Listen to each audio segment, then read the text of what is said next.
One of the reasons we respect the people that we respect most is their response to this, to adversity, right?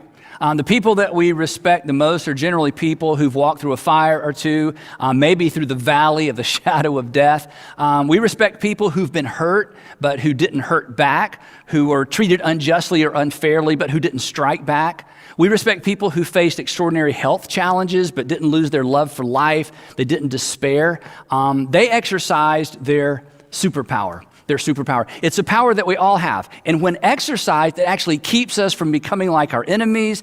It keeps us from reflecting our circumstances. It thwarts evil. Our superpower allows us to redeem suffering. And your superpower is why you can be better for it.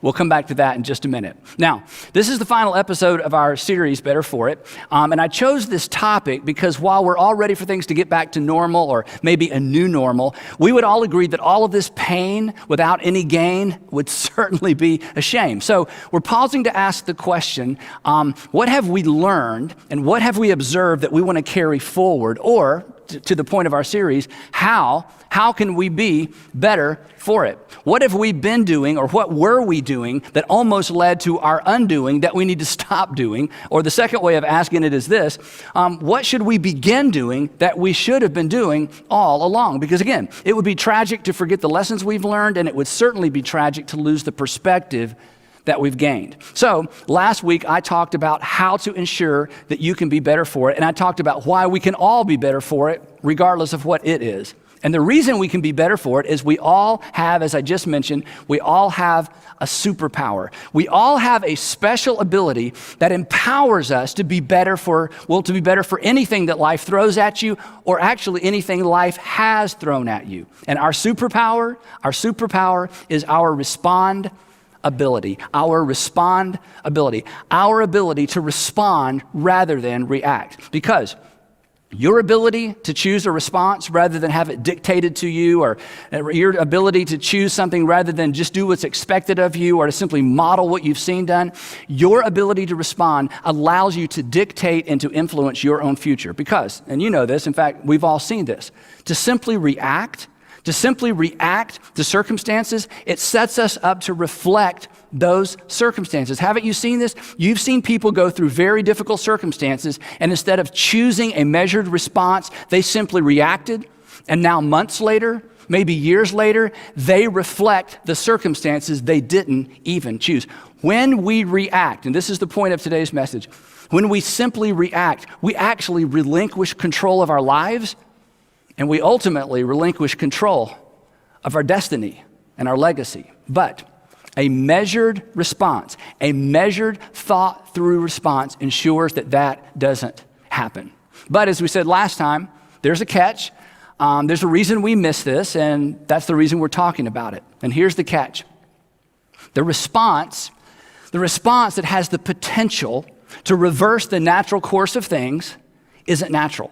The response that has the potential to reverse the natural course of things isn't natural. Or another way of saying it is this: the catalytic response is the least intuitive response. The response that makes the most difference in a positive direction is the response we are least likely to choose, and most often we are tend to miss. So to illustrate this and to kind of, drag us deep into the context of this and the emotion of this, last week we began a story that many of us are familiar with. It's an Old Testament story, the story of Joseph, a young man who exercised his superpower, get this, for about 25 years before the story is ultimately resolved. And his story, I think better than any other story I've ever heard in any literature, his story illustrates the sustaining, the course reversing, and the sanity preserving power of a measured response. And like me and like you, Joseph didn't know the end of his story. In fact, Joseph didn't even know there was a story worth telling. But throughout his story and throughout his circumstances, he chose the catalytic response, the unusual response, the unexpected response. So you're probably familiar with the story, but let me catch you up to where we left off last time. Here's basically Joseph's resume. Here's a synopsis of his life so far. Joseph Jacobson, kidnapped once by his brothers, sold twice, first to slave traders, and then he sold once again when he gets to Egypt. Then he's framed for a crime that he ultimately didn't commit, and the reason he was punished is because he wouldn't commit the crime. Potiphar's wife, his master's wife, accused him of trying to rape her because he wouldn't go to bed with her. And then ultimately he's imprisoned. So basically, this is his resume so far. And again, to catch you up at this point in the story, nobody's looking for Joseph. Nobody's looking out for Joseph. And perhaps that's where your story intersects with Joseph. And yet, in spite of these unbelievable circumstances, I mean, any one of those things would be enough. In spite of all that, Joseph continued to respond. Joseph continued to respond as if God was with him. And that brings me to the question we left off with last time, the question we're going to end with this time as well. How would someone in your circumstances respond if they were absolutely confident that God was with them? How would someone in your circumstances respond? You know how people in your circumstances normally react. You know what's expected of people in your circumstances. You know what's been modeled for you. But how would someone in your circumstances respond if they were absolutely confident that God was with them, that there's more to the story than meets the eye, that your current circumstances are simply a chapter, they're not the entire story? So back to Joseph's story. Following the rape accusation, Joseph's master, Potiphar, imprisons him, and we'll pick up the story there. Joseph's master took Joseph and he put him in prison, the place where the king's prisoners were confined. But while Joseph was there in prison, and here it is again, but while Joseph was there in prison, the Lord was with him. While he was being punished for something he wouldn't do, because he wouldn't do it. This is the craziest part of the story to me. While he was being punished for something he wouldn't do, because he wouldn't do it, the Lord was with him. While he's being treated unjustly, while he's being treated unfairly, God is with Joseph. See, these are the moments when we want to say, God, where are you? Where are you? And God says, I'm right here with you. But it doesn't feel like you're right here with me. It doesn't seem like you're right here with me. Where are you? And God would say, I'm right there with you.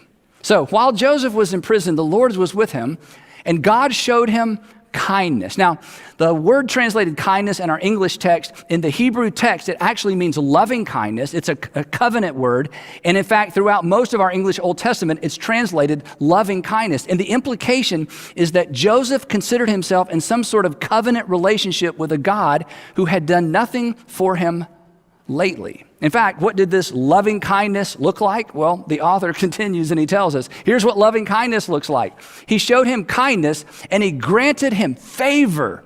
If only it had stopped there. He granted him favor in the eyes of the prison warden, which is a problem for us.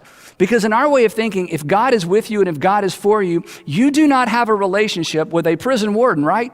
In fact, if God is with you and God is for you, you're not in prison. You're certainly not in prison because you've been accused of something you didn't do and found guilty of something you weren't guilty of.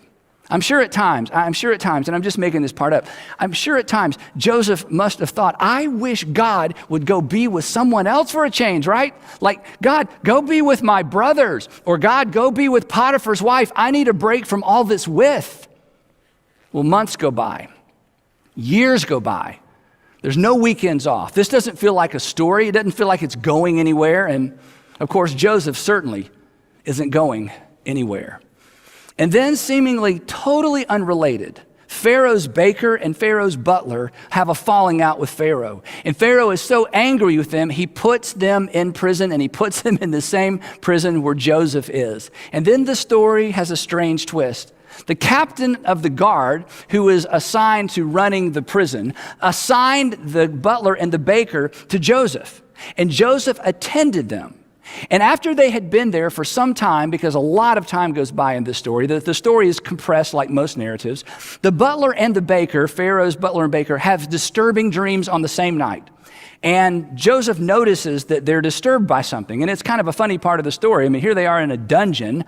And so Joseph is serving them breakfast one morning. And he actually says, hey guys, why do you look so sad today? To which they could have responded, well, let's begin with the fact that we're in a dungeon. But that's not in the text. So Joseph says to them, why are you so sad today?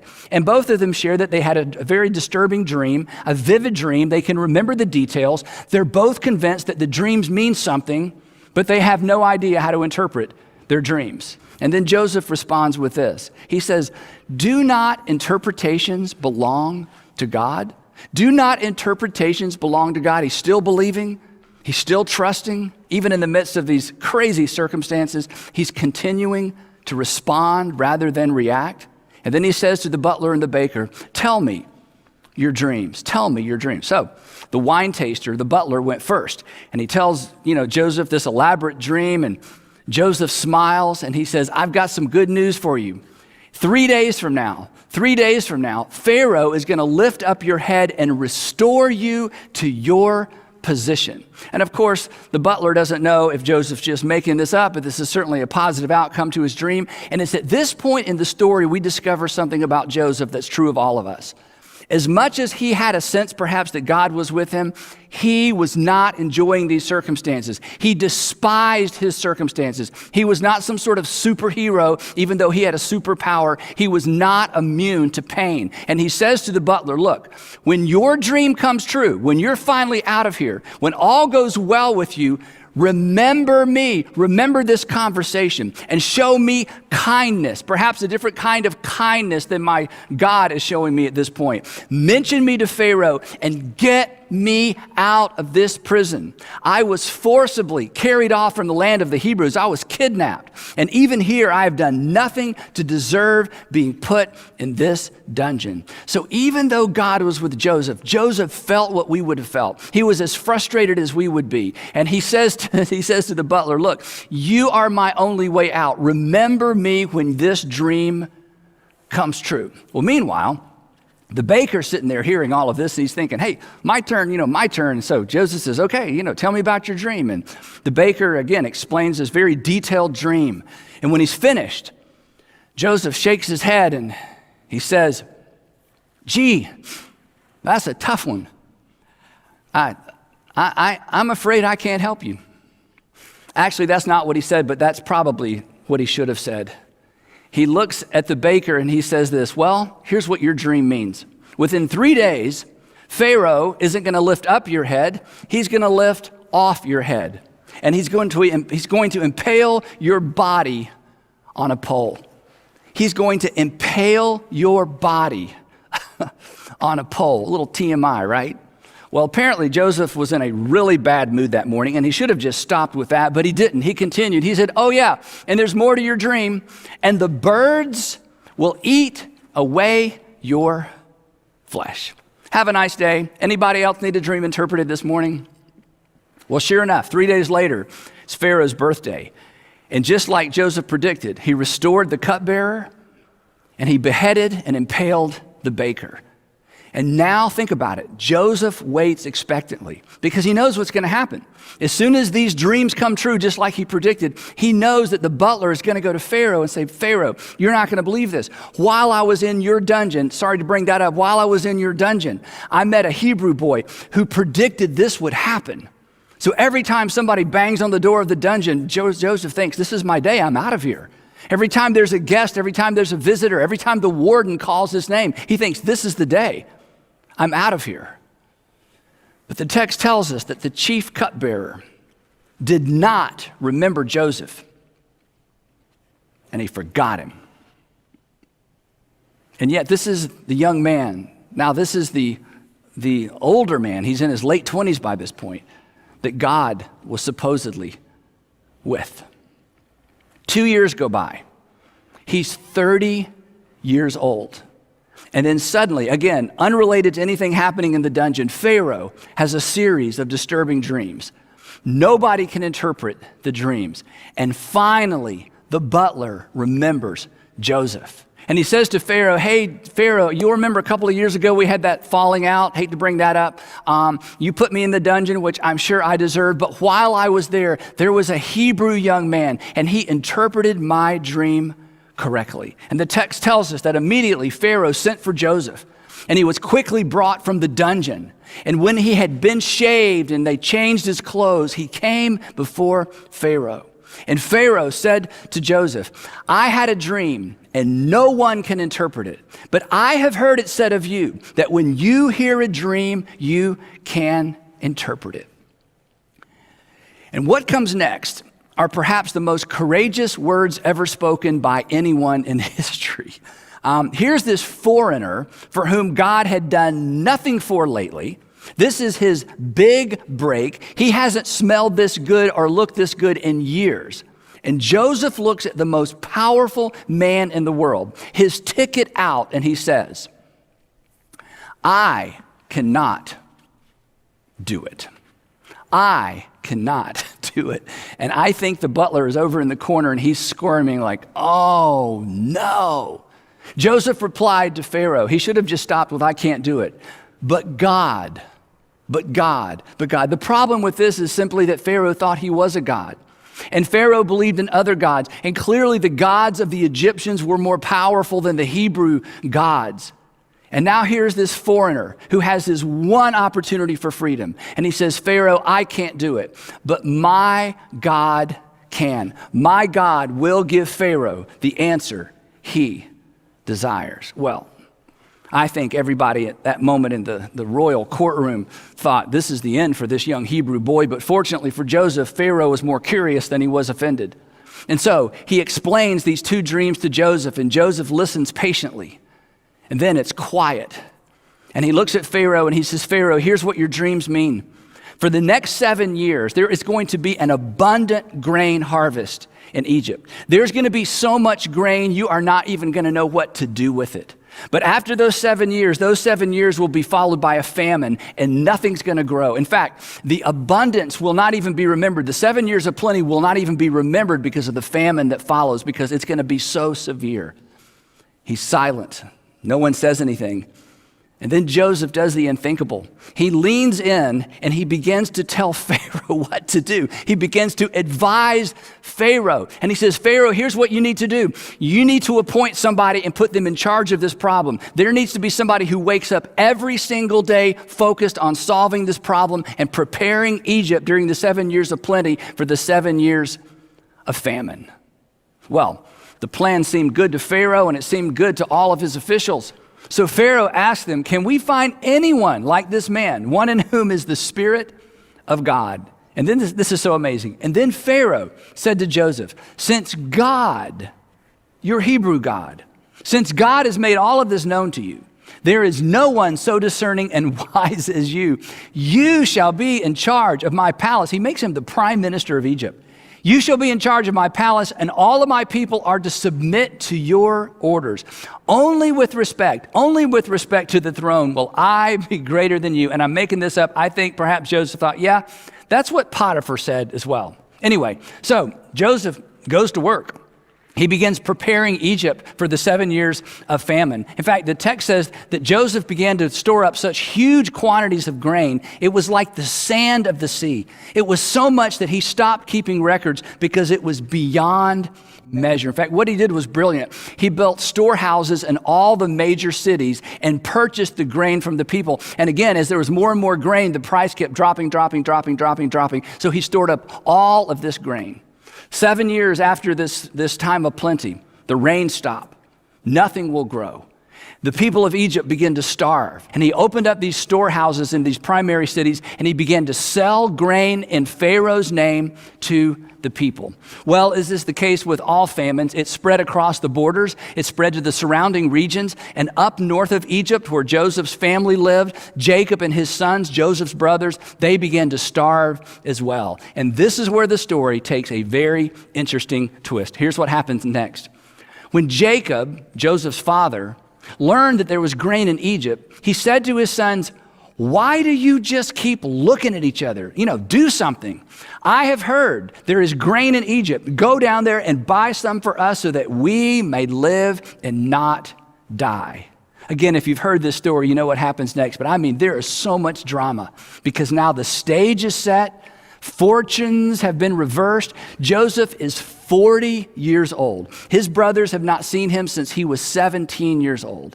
And this will be the ultimate test of Joseph's superpower. This will be the ultimate test of his willingness to respond rather than react. And everybody that knew or knows his story knows exactly how he's expected to react. And if we can put ourselves in his position, we know exactly what we would probably do if we were Joseph. The story continues. Now Joseph, by this time, is the governor of the land. He's the second most powerful person in Egypt, which means he's, for all practical purposes, the second most powerful person in the world. He was the governor of the land and the person who sold the grain to all his people. So when Joseph's brothers arrived, they bowed down to him with their faces to the ground. And as soon as Joseph saw his brothers, he recognized them, but he pretended to be a stranger. Imagine this moment. He remembers the terror of having his clothes stripped from him when he's thrown into that empty well. He remembers the dampness of the pit and the fear of wondering, are they going to abandon me here? He remembers the leer of the slave traders, the humiliation of being sold on an auction block. He remembers the hopelessness of prison. And then he remembers the despair at being forgotten by the butler. And then he does the most remarkable thing. For a while, as he's trying to make up his mind, he toys with his brothers. He actually finds out from them that their father is still alive. He finds out that they have yet a brother that's not with them, Benjamin. And so he sends them back. He keeps one of them as a hostage. Just goes on and on and on, chapter after chapter, as he's trying to decide what he's going to do and tries to decide, have they really changed and are they still the brothers they used to be? And finally, after this long, back and forth situation that's so fascinating, there's so much detail in the text. He finally, at the end, defies expectations. He defies certainly his own instinct and his own emotion, and he employs his superpower one more time.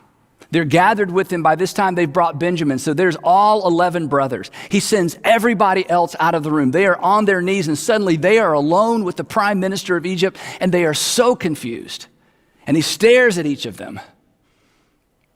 And then he announces, imagine this, I am Joseph. I am Joseph. And they look up, and they see that 17-year-old in the face of that 40-year-old man, and they realize. And before they can say anything, Joseph says, is my father still living? The text says, of course, but his brothers were not able to answer him because they were terrified. They were terrified at his presence. But they did not need to be terrified in his presence, because in their absence, Joseph had lived every single day of his life as if God was present. And now, when it counted most, Joseph once again chose not to react, but to respond. And he forgave his brothers. The text says this, come close to me, he said. And I'm sure that took a while, don't you think? Come close to me. And he said, I am your brother Joseph. And I guess he just can't help himself. The one, you remember the one you sold into Egypt.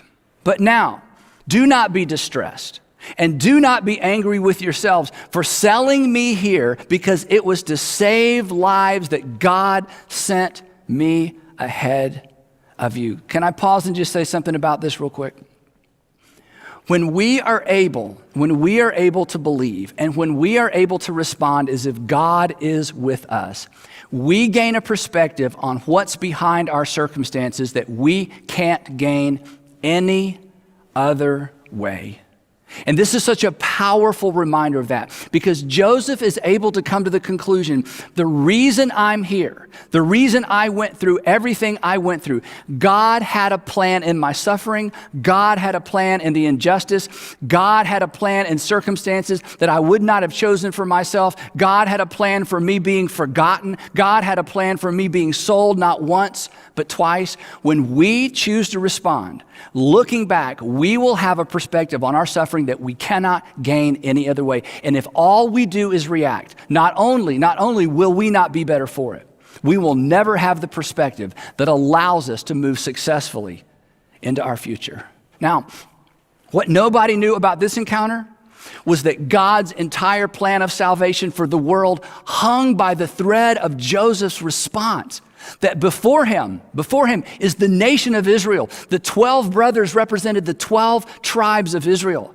And Joseph did and the 12 tribes of Israel that would become the nation of Israel, that ultimately through whom that nation would come the Messiah who would do for the world exactly what Joseph did that day for his brothers. And this is why I said last time, and this is why I hope you'll never forget, never underestimate the power of a measured response. Never underestimate the power of a measured response. Well, the story wraps up this way. Joseph brings his entire family to Egypt, and he provides for them for years and years and years. Eventually, his father Jacob dies. And once they bury Jacob and they have this elaborate funeral and they all come back to the land of Egypt, his brothers get together, the 10 brothers that sold him into slavery get together, and they realize, perhaps Joseph was just waiting for our father to die before he exacts his revenge. And so they go to Joseph, and the text says this: his brothers came to him and they threw themselves down before him and they said to him, "We are your slaves." But Joseph continues to respond rather than react. And here's what he said, these famous words. But Joseph said to them, "Do not be afraid. Am I in the place of God? Am I in the place of God?" Guys, don't you understand that God was in this? That God worked through this? Am I in the place of God? The Septuagint, the Greek version of the Old Testament, it's written this way: "Do not be afraid, for I am God's." Do not be afraid. I belong to God, and since I belong to God, who am I to act like or to step into the place of God? You intended, he said, you intended to harm me. That day when you kidnapped me, that day when you stripped me of my clothes, that day when you threw me into that empty well, you had the power. The odds were in your favor. There was evil in your heart. You created circumstances that generally transform victims into perpetrators. But not this time. You intended to harm me, but God intended it for good. To accomplish, he said, to accomplish what is now being done, the saving of many lives. Don't ever, ever, ever forget this. Don't ever forget this. God's intention, this is amazing, God's intention became a reality through one man's catalytic, unprecedented, circumstance-defying responses. Responses, listen, none of which seem significant at the time. Drop into his story and take any one of his responses. None of his individual responses seemed all that significant. But altogether, they were part of the unfolding story of my redemption and yours, God's plan of salvation for the world. Here's the thing. Our superpower, our respondability gives us the potential to be better for it, whatever it is. And you know this. We don't get to choose the it. That's part of the problem, right? We don't choose the it. But our response, your response, is what determines whether or not we will be better for it, regardless of what the it is. And it all boils down to this terrifying, liberating, destiny-altering question. How would someone in my circumstances respond? How would someone in my circumstances respond? How would someone in my circumstances respond? We know how someone in my circumstances would react. We see that all the time. But how would someone in my circumstances respond if they were absolutely confident God was with them? Your answer to that question is your invitation to exercise your superpower. Your answer to this question is your best way forward. And if you act on it, you will emerge from whatever you're facing better for it. Let's face it, we are no better than our responses, but our responses have extraordinary potential to make us and to make the world better. So one more time, how would someone in your circumstances respond if they were confident God was with them? If they were absolutely confident that there was more to their circumstances, more to your circumstances than meets the eye, that your current circumstances are not the story, they're simply a chapter in the story, and that God has chosen to be part of your story, and that God is going to connect the dots of your responses to do something great for you and something great through you. You have a superpower, your respondability. Use it. If you do, you will be better for it. The people around you will be better for it. And who knows, perhaps the world will be better for it as well. How would someone in your circumstances respond if they were confident God was with them?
time.